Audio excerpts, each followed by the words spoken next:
자, 이번 강좌는 네트워크 관리 명령 중에서 ifconfig라는 명령, 그리고 route라는 명령에 대해서 소개를 드릴 거고요. 11장의 마지막 시간이 될 것 같습니다. 사실 이 명령어라는 것은 그 해당되는 명령어의 기능을 여러분들이 이해를 하고요. 그리고 그 명령어를 사용하기 위한 커맨드, 문법을 그대로 사용을 하시면 큰 문제는 없는 건데요.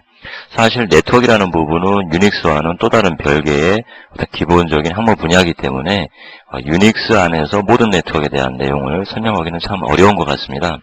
자, 그래서 ifconfig라는 명령, route라는 명령에 대한 내용들보다도 앞서에서도 그렇지만 개개의 명령적인 내용보다는 TCP/IP 또는 네트워크에 대한 이야기를 더 많이 해드렸던 것 같은데, 이번 마지막 시간에도 여러분들에게 이 명령어에 대한 사용 방법, 우리 본문에도 충분히 설명이 된 것 같고요.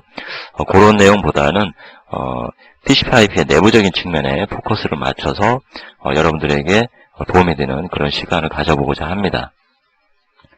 자, 그러면 이해를 돕기 위해서 여러분들의 PC를 대상으로 잠깐 생각하는 시간을 가져보도록 하죠.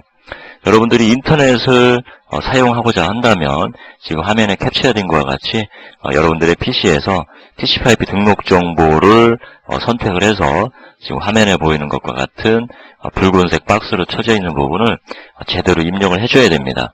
자, 한번 보죠. IP 어드레스, 서브넷 마스크, 그리고 기본 게이트웨이라고 되어 있는 이 값에 정상적인 값을 입력을 해 주셔야 됩니다.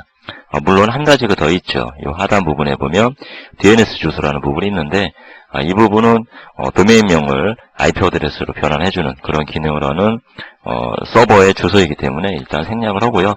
가장 중요한 IP 어드레스, 서브넷 마스크, 기본 게이트웨이에 대한 측면으로 먼저 설명을 드려보고자 합니다.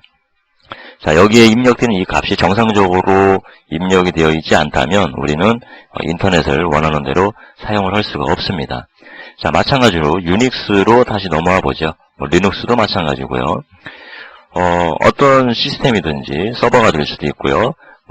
지금 보신 것처럼 개인용 데스크탑이 될 수도 있는데, 운영체제를 막론하고 TCP/IP 기반의 인터넷망에 접속을 해서 해당되는 어플리케이션을 사용을 하고 싶다면 어떤 운영체제든지 간에 TCP/IP 등록 정보에 지금 보신 것처럼 IP 어드레스, 서브넷 마스크, 그리고 기본 게이트웨이를 입력을 해주셔야 됩니다.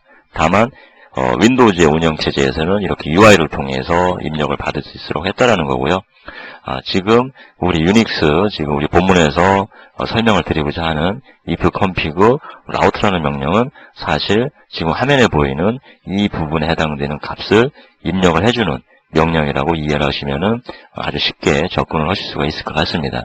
자, 그래서 정리를 해보면 ifconfig라는 유닉스 환경에서의 네트워크 관련된 명령은 무엇을 하는 애냐? IP 주소와 서브넷 마스크를 등록을 해주는, 그런데 사용이 되는 명령어인 거고요. 그리고 route라는 명령은 기본 게이트웨이 값을 입력하는 명령어라고 생각을 하시면 될 것 같습니다. 다만 윈도우즈와 다르게 이렇게 유저 인터페이스를 제공하는 것이 아니라 유닉스 나름대로의 쉘상에서의 커맨드를 이용해서 사용을 할 뿐인 거죠. 자, 이렇게 보면 우리는 이 두 개의 명령이 어떤 일을 하는지는 이해가 됐을 거고요. 본문에 소개된 대로 또는 뒤에서 설명하는 것과 같이 각각 이 명령어가 원하는 형식의 스펙대로 해당되는 명령을 입력을 해주시면 되겠죠. 명령을 사용해 주시면 되겠죠. 자, 그러면 이제 이 명령에 대해서 더 이상 얘기할 필요는 없는 거고요. 지금 제가 설명을 해드리려는 부분은 왜 이 TCP/IP 베이스의 응용 프로그램, 즉 인터넷망이 연결이 돼서 웹브라우저든 FTP든 텔넷이든 이런 TCP/IP 베이스의 응용 프로그램을 사용을 할 때는 해당되는 시스템에 이러한 세 개의 값을 왜 입력을 해야 되는 것이냐, 이 부분에 대한 이해를 여러분들에게 도와드리는 그런 시간을 가져보고자 합니다. 자, 그러면 하나씩 살펴보도록 하죠. 자, 그러면 첫 번째 IP 어드레스에 대한 이야기부터 해보도록 하죠. 왜 시스템의 TCP/IP 등록 정보에 IP 어드레스라는 부분을 반드시 입력을 해줘야 되는 거냐? 자, 우리 유닉스에서는 ifconfig라는 명령을 통해서 IP 어드레스를 시스템에 등록을 한다고 했죠. 자, 그러면 IP 어드레스에 대해서 잠깐 살펴보는 시간을 가져보기로 하죠. 자, IP 어드레스는 이전에 설명을 드린 것처럼 32비트로 이루어진 전 세계에서 유일한 값이 되는 거고요. 이 유일한 값을 해당되는 시스템에 등록을 해줌으로써 목적지를 찾아가는 주소 역할을 하게 되는 거죠. 그래서 하나의 IP 어드레스는 반드시 유일해야 되는 거고요. 이 유일성을 기본으로 해서 라우터와 라우터를 거쳐 다니면서 국내에 있는 시스템이 저 유럽에 있는 시스템으로 뭔가 데이터를 보내더라도 이 IP 어드레스를 기반으로 해서 해당되는 목적지를 찾아갈 수 있게 되는 거죠. 사실 이 IP 어드레스는 해당되는 머신까지를 찾아가는 데 사용이 되는 거죠. 그 머신 위에 떠있는 실제 해당되는 어플리케이션은, 정확한 어플리케이션은 포트를 통해서 찾아간다고 설명을 드렸었고요. 자, 어쨌든 IP 어드레스를 중심으로 해서 설명을 드린다면 32비트로 이루어진 이 IP 어드레스는 논리적으로 두 개의 값으로 나뉘어진다라고 설명을 드렸었습니다. 자, 하나는 앞부분에 있는 값은 네트워크 아이디라는 의미를 갖고요. 뒷부분은 호스트 아이디라는 의미를 갖는다고 했고요. 이 두 개가 합쳐져서 전 세계에서 유일한 값이 된다라고 이야기를 했죠. 네트워크 아이디는 네트워크를 나타내는 식별자가 되는 거죠. 그리고 호스트 아이디는 이 해당되는 네트워크에서의 유일한 호스트를 나타내는 식별자가 되겠죠. 자, 그래서 동일한 네트워크에 있는 시스템들이 가지고 있는 IP는 이 네트워크 아이디 부분에 해당되는 값들은 당연히 같을 수밖에 없겠죠. 자, 반대로 동일한 네트워크에 있지만 전 세계에서 유일해야 되기 때문에 이 네트워크 아이디 부분은 같지만 동일한 네트워크에 있는 시스템들도 이 호스트 아이디에 해당되는 부분은 각자 달라야 되겠죠. 자, 반대로 설명을 드리면 A라는 네트워크에 있는 호스트 아이디와 B라는 네트워크에 있는 호스트 아이디는 사실 같은 값이 존재할 수도 있겠죠. 자, 그렇지만 네트워크 아이디가 달라지기 때문에 또 역시 이 둘이 합쳐지면 전 세계에서 유일한 어드레스가 되는 거고요. 이를 TCP/IP에서는 IP 어드레스라고 이야기를 하는 거죠. OSI 7레어 측면으로 넘어가 보면 네트워크 계층에 있는 프로토콜은 이러한 논리적인 주소를 가져야 되는 거고요. OSI 7 내에서 설명하는 네트워크 계층에 있는 프로토콜 중에 하나인 TCP/IP는 그러한 논리 주소를 IP 어드레스라고 부르는 거고요. 이렇게 32비트로 이루어져 있고 두 개의 어떤 아이디가 합쳐져서 전 세계에서의 유일한 그런 인덱스 역할을 하고 있다. 자, 이렇게 IP 어드레스를 정리를 해볼 수가 있을 것 같습니다. 자, 그러면 IP 어드레스를 TCP/IP 등록 정보에 적어주는 이유는 뭐 크게 설명할 필요는 없겠죠. 전 세계에서 유일한 나만의 주소를 등록을 해줘야만이 나는 인터넷망에 연결이 돼서 나의 유일성을 표현을 해줄 수가 있는 거고요. 나를 찾아오는 패킷 또는 내가 내보내서 어딘가에 유럽에 있는 서버로 패키지 갔다가 다시 나를 찾아오는 이런 용도로 어떤 나의 유일성을 표현해주는 그런 주소 역할을 해주고 있겠죠. 자, 그래서 IP 어드레스는 이렇게 어디선가 사용이 되지 않는 또는 인터넷망에 연결이 됐을 때 인정이 될 수 있는 그러한 주소를 반드시 입력을 해줘야 됩니다. 자, 그러면 TCP/IP 등록 정보에 왜 IP 어드레스를 등록해야 되는지에 대한 설명은 된 것 같고요. 자, 이제 이 IP 어드레스의 구조에 대한 설명을 더 확장해서 라우팅과 연계해서 좀 더 세부적인 내용을 설명드리도록 하겠습니다. 자, 그림과 함께 보도록 하죠. 자, 여기 있는 A, B는 IP 어드레스라고 생각을 하죠. 자, A라는 IP를 갖는 시스템에서 B라는 IP를 갖는 시스템으로 패킷을 전달하려고 하고 있습니다. 자, 근데 이 목적지가 되는 B라는 IP를 갖는 시스템은 크게 두 가지로 물리적으로 나뉘어서 존재할 수가 있는데요. 첫 번째는 나와, 즉 여기서 나는 A가 되겠죠. 나와 같은 네트워크에 소속된 시스템 중에 하나가 될 수도 있고요. 그 다음에 반대로 이 라우터와 라우터, 즉 교환기들을 거쳐서 저 멀리 바다 건너 미국에 있는 시스템의 주소가 될 수도 있겠죠. 이렇게 나와 같은 네트워크에 있을 수도 있고 내가 소속된 네트워크와는 다른 네트워크에 소속된 시스템이 갖는 IP 어드레스일 수도 있습니다.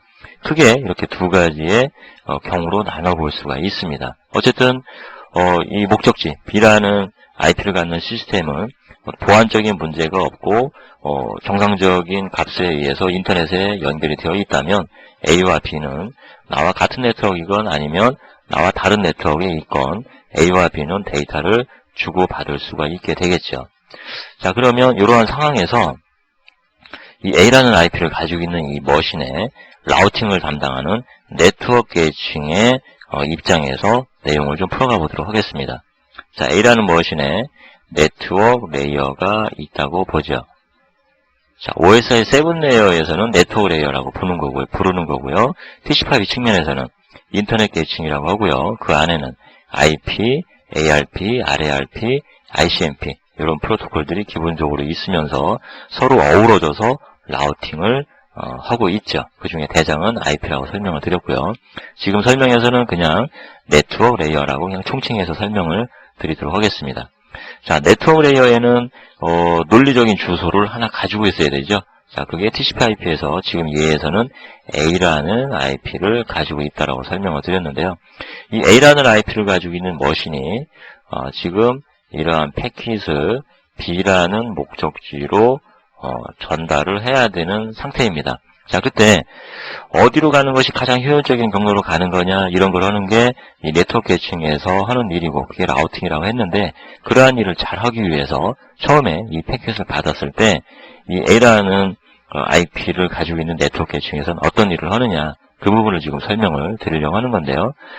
제일 먼저 요 네트워크 계층에서는 나와 같은 네트워크이냐 다른 네트워크이냐를 고민하는 일을 제일 먼저 수행을 하게 됩니다. 자, 그래서 두 가지가 되겠죠. 첫 번째, 자, 이 목적지, 이 패킷이 전달되어야 되는 B라는 IP 어드레스를 갖는 시스템으로 이 패킷이 전달이 되어야 되는데, 이 B라는 IP 어드레스가 나와 같은 네트워크라면 뭔가를 수행을 해야 되는 거고요. else, 나와 다른 네트워크라면 다른 측면의 어떤 라우팅과 관련된 일들을 수행을 해야 된다는 거죠.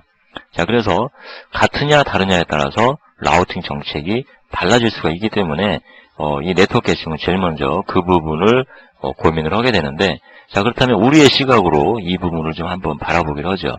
우리라면, 사람이라면 이 A와 B가 나와 같은 네트워크인지 다른 네트워크인지를 IP 어드레스 두 개를 놓고 어떻게 알 것이냐, 자, 그 부분에 대한 설명을 드리려고 하는데요. 이전에 설명을 드렸죠. 같은 네트워크에 되려면 네트워크 아이디가 같아야 되는 거죠. 자, 그래서 A라는 IP와 B라는 IP가 있을 때 이 둘의 네트워크 아이디의 값이 같다면 같은 네트워크이 될 거고요. 다르다면 당연히 다른 네트워크이 되겠죠. 자, 그래서 이 시스템에 있는 프로토콜도 당연히 그러한 일을 하게 되는데, 문제는 그렇다면 IP 어드레스는 32비트인데 그렇다면 과연 네트워크 아이디를 몇 비트로 보고 해당되는 비트만큼 잘라서 A와 B를 비교를 해야 되느냐, 그러한 의문점을 갖게 됩니다. 즉 네트워크 아이디는 몇 비트냐, 그 비트만큼 잘라서 A와 B를 비교를 해야 될 텐데요. 자, 여기서 이제 문제가 한 가지 있는데, 쉽게 네트워크 아이디와 호스트 아이디는 반반이다. 그래서 네트워크 아이디는 16비트고 호스트 아이디도 16비트다. 자, 이런 식으로 정의가 됐다면 참 편하겠지만, 이 IP 어드레스에서는 네트워크 아이디가 이렇게 고정되어 있는 어떤 하나의 값이 아니라 케이스가 세 가지로 이렇게 더 복잡하게 나뉘어져 있습니다. 자, 그 설명 때문에 지금 길게 이 얘기를 드리고 있는 건데요. 자, 다른 그림으로 한번 보도록 하죠. 자, 지금 IP 어드레스를 표현하고 있는 건데요. IP 어드레스는 32비트죠. 자, 이 부분을 32비트로 이루어져 있는데 0101의 값으로 이루어져 있는데, 일반적으로 우리가 IP 어드레스를 표현할 때는 10진수로 이루어진 도트 데시말로 표현을 하고 있죠. 그래서 8비트로 이루어진 정수형, 8비트의 범위의 정수형 10진수로 표현을 하고요. 사이사이에 점을 넣어서 표현을 하고 있죠. 예를 들면 192점, 164점, 1.0 이런 식으로 표현을 하고 있죠. 자, 그래서 지금 그런 식으로 지금 펼쳐놓은 겁니다. 4바이트로 이루어져 있습니다. IP 어드레스는. 즉 32비트죠. 자, 그러면 나와 같은 네트워크인지 다른 네트워크인지를 기본적으로 판단을 해야 되는데, 네트워크 아이디가 몇 바이트냐? 자, 이 부분들은 크게 세 가지로 나뉘어지는데요. A 클래스, B 클래스, C 클래스에 따라서 네트워크 아이디의 범위가 달라지게 됩니다. A 클래스는 네트워크 아이디가 1바이트고요. B 클래스는 2바이트고 C 클래스는 3바이트가 네트워크 아이디가 되게 됩니다. 자, 그래서 이 A와 B 사이를 비교할 때 예를 들어서 B 클래스에 해당되는 IP 어드레스들이었다면 2바이트를 잘라서 32비트 중에 2바이트를 잘라서 비교를 해서 같으냐 다르냐를 볼 거고요. A 클래스라면 1바이트만을 잘라서 둘 사이가 같은지 다른지를 비교를 해야 되는 거죠. 자, 그래서 이 A, B, C 클래스에 의해서 1바이트, 2바이트, 3바이트는 다르게 정의가 되어 있고요. 반대로 이야기하면 호스트 아이디는 A 클래스는 3바이트, B는 2바이트, C 클래스는 1바이트가 되겠죠. 자, 그러한 바이트의 범위를 갖는 숫자들로 이루어져 있을 텐데, 그러면 이걸 어떻게 우리가 알아야 되느냐? A 클래스인지 B 클래스인지 C 클래스인지 세 가지 케이스로 나뉘어져 있어서 우리에게 좀 복잡함을 주긴 하지만 다행히도 또 한 가지 우리에게 또 편리함을 줄 수 있는 것이 뭐냐면 이 첫 번째 바이트 A, B, C 등 4개의 바이트로 이루어져 있죠. 이 첫 번째 바이트의 값을 보면 그 0에서부터 255 사이의 값이 되겠죠. 8비트로 이루어져 있기 때문에 이 첫 번째 바이트로 이루어진 값의 범위를 보면 그 값을 바라보면 이것이 A 클래스에 소속되는지 B 또는 C에 소속되는지를 금방 알 수가 있습니다. 즉 우리한테는 A, B, C가 중요한 것이 아니라 1바이트, 2바이트, 3바이트의 네트워크 아이디를 갖는다. 이 부분이 중요하겠죠. 자, 어떻게 첫 번째 바이트만을 보면 알 수가 있느냐? 그 부분은 0에서부터 255의 값을 갖는 범위를 이렇게 비트로 조절을 해놔서 각각 0에서 255의 비트의 범위 속에서 나올 수 있는 값을 정의를 해놓은 건데요. 자, A 클래스는 8비트 중에 상위를 0으로 고정을 시켰습니다. 그래놓고 나올 수 있는 경우의 수를 가지고 첫 번째 바이트를 A 클래스의 범위라고 이야기를 하는 거죠. 그래서 제일 상위 비트가 0으로 되어 있기 때문에 나머지 자유롭게 쓸 수 있는 건 7비트밖에 없죠. 7비트의 경우의 수기 때문에 모든 비트가 7개가 0에서부터 모든 비트가 1인 그러한 범위에 있겠죠. 상위 비트는 둘 다 0이면서 이러한 거를 십진수로 표현해보면 0에서부터 127이라는 값을 갖게 됩니다. 즉 A 클래스는 첫 번째 바이트가 0에서 127에 들어가면 A 클래스라고 우리는 알 수가 있다는 거고요. 네트워크 아이디를 1바이트만 비교해도 된다는 거죠. 자, 그 다음에 B 클래스는 128에서 191의 범위에 들어가는 숫자가 첫 번째 바이트에 오면 되는데 왜 이런 범위가 되어 있느냐면 상위의 2비트를 1용으로 고정을 시켜놓고 나올 수 있는 나머지 6비트의 경우의 수 그래서 나오는 8비트의 값의 조합을 살펴보면 128에서 191이 된다는 거죠. 자, 역시 마찬가지로 C 클래스는 상위의 3비트를 110으로 고정을 해놨고요. 나머지 5비트를 가지고 이 110과 조합된 경우의 수의 숫자를 보면 192에서 223이 된다는 거고요. 이 안에 들어가는 숫자가 첫 번째 바이트로 오면 C 클래스인 거고 네트워크 아이디는 C바이트로 이루어졌다는 것을 우리는 알 수가 있게 됩니다. 자, 그럼 여기서 A와 B라는 이 추상적으로 표현이 된 이 IP 어드레스는 첫 번째 바이트가 어디에 소속되는 값이냐에 따라서 우리는 A, B, C에 해당되는 클래스로 정의를 하고 그 사이즈만큼의 네트워크 아이디를 비교를 해서 같은 네트워크의 경우인 경우에 해야 될 일, 다른 경우에 해야 될 일 이런 측면으로 라우팅과 관련된 로직을 처리를 해야 되겠죠. 자, 클래스는 D와 E 추가적으로 2개가 더 있는데요. 이 클래스는 연구용이기 때문에 여러분들이 굳이 신경 쓸 필요는 없을 거고요. D 클래스는 전 세계에서 유일한 IP 어드레스로 사용이 되는 클래스는 아니고요. 멀티캐스트 어드레스로 사용이 되는 주소군이 됩니다. 자, 그래서 일단 이 D와 E는 좀 예외적인 측면으로 사용이 되는 주소고요. 일단 우리는 전 세계에서 유일한 주소의 역할을 하는 IP 어드레스는 이렇게 A, B, C 클래스에 있는 범위 내에서의 어떤 네트워크 아이디와 호스트 아이디의 조합이라고 생각을 하시면 될 것 같고요. 지금 제가 설명을 드리는 이유는 같은 네트워크인지 다른 네트워크인지를 지금 설명드린 IP 어드레스를 보고 비교를 할 수가 있어야 된다는 거죠. 자, 그래서 짧게나마 IP 어드레스의 구조에 대해서 설명을 드렸고요. 네트워크 아이디와 호스트 아이디의 경계, 사이즈에 대해서도 일부 설명을 드렸습니다. 자, 이 내용을 가지고 이제 이어서 서브넷 마스크와 디폴트 게이트에 대한 설명, 추가적으로 설명을 드릴 때 서로 도움이 되도록 할 텐데요. 일단 IP 어드레스는 왜 필요하고, IP 어드레스의 구조는 어떻게 되어 있고, 네트워크 아이디와 호스트 아이디는 각각 얼마의 비트로 이루어져 있는지, 그리고 왜 라우팅에서는 네트워크 아이디를 가지고 같은 네트워크이냐 다른 네트워크이냐를 따져야 되는지, 이런 부분에 대한 설명을 드렸습니다. 자, 이어서 계속 같은 맥락의 이야기겠지만 이어서 좀 더 내용을 보도록 하죠.